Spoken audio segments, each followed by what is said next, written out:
నియంత అంతం నవల రాజకీయ ఊహా చిత్రానికి నవలా రూపం.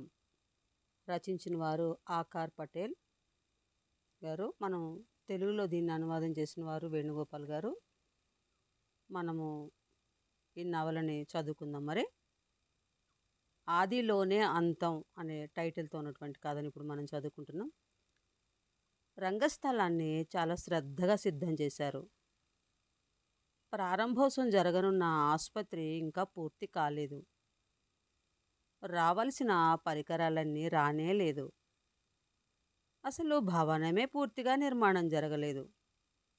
కానీ భవనానికి ముందరి వైపు ఫోటోగ్రాఫర్లందరినీ నిలబెట్టారు. వాళ్ళ కెమెరాలు వెనుక వైపు భవనం ఇంకా పూర్తి కాలేదని చూపెట్టడానికి అవకాశమే లేదు. ఆ ఫోటోగ్రాఫర్లు పాపం 2 గంటలుగా మండుటెండలో ఎదురు చూస్తున్నారు. అయినా వారికి ఇది అలవాటే. పెద్దాయన సమయానికే వచ్చే మాట నిజమే, కానీ ఆయన రావడానికి ముందే అందరూ సిద్ధంగా ఉండాలి. ఇటువంటి సన్నివేశాల కల్పన నాయకుడికి చాలా ముఖ్యం. చిన్న చిన్న విషయాలకే ఆయనకు చికాకు కలుగుతుంది.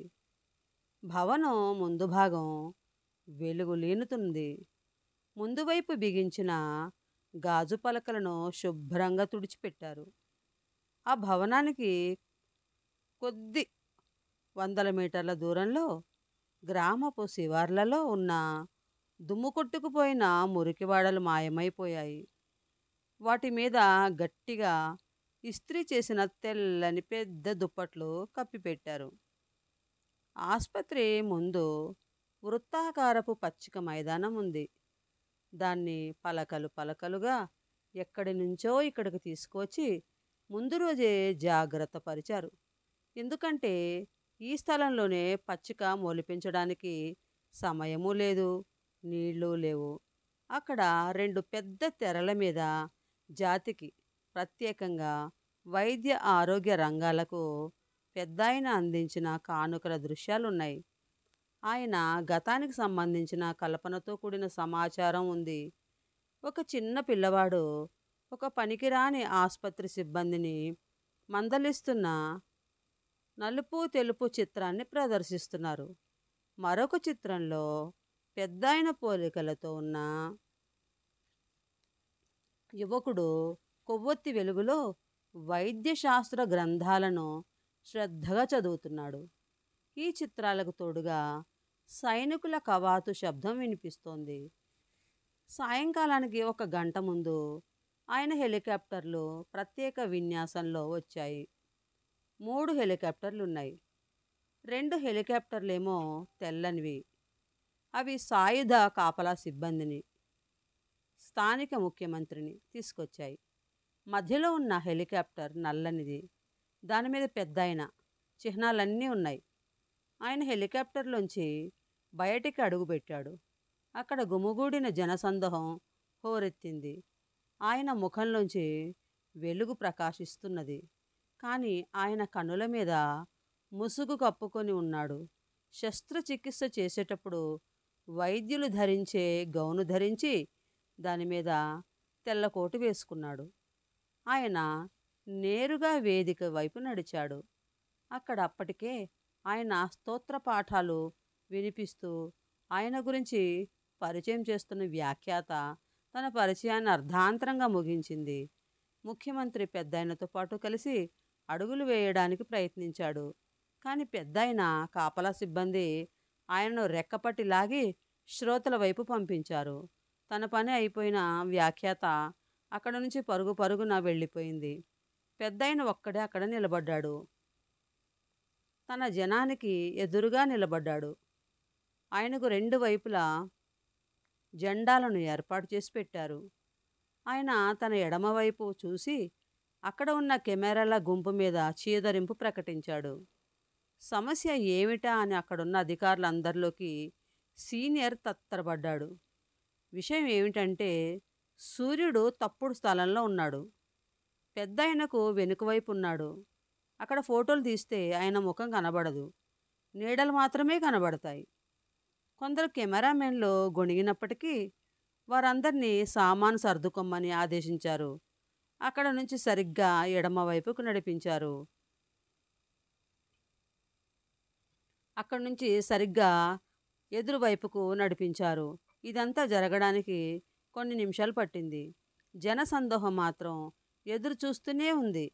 అప్పటికే ఆ దృశ్యాన్ని లైవ్ ఇస్తున్న మీడియా సిబ్బందిని కాసేపు ప్రసారం ఆపేయమన్నారు. పెద్దయిన కెమెరాలు పెట్టిన కొత్త చోటు వైపు ఒకసారి చూశాడు. ఇప్పుడు సంతృప్తి పడ్డాడు.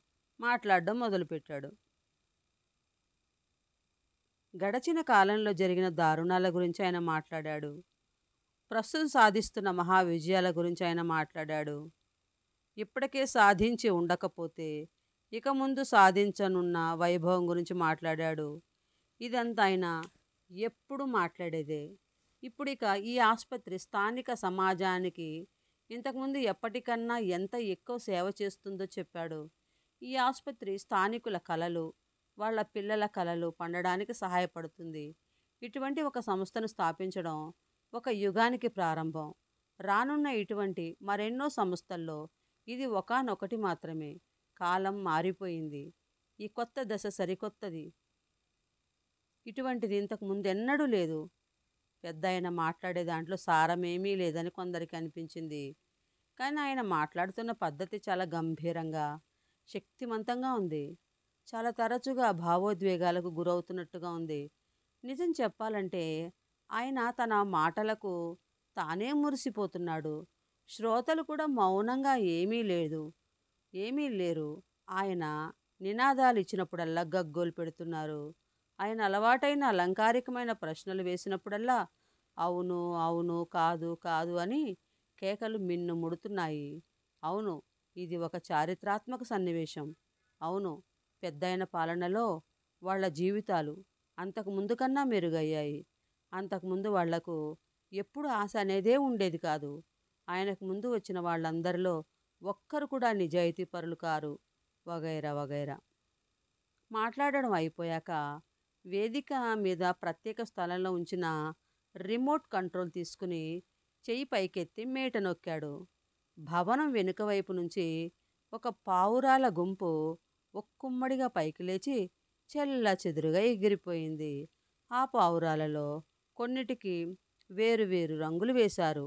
ఆ పావురాలు ఎగురుతున్నప్పుడు జాతీయ పతాకం ఎగిరినట్లు కనబడే రంగులు వేశారు.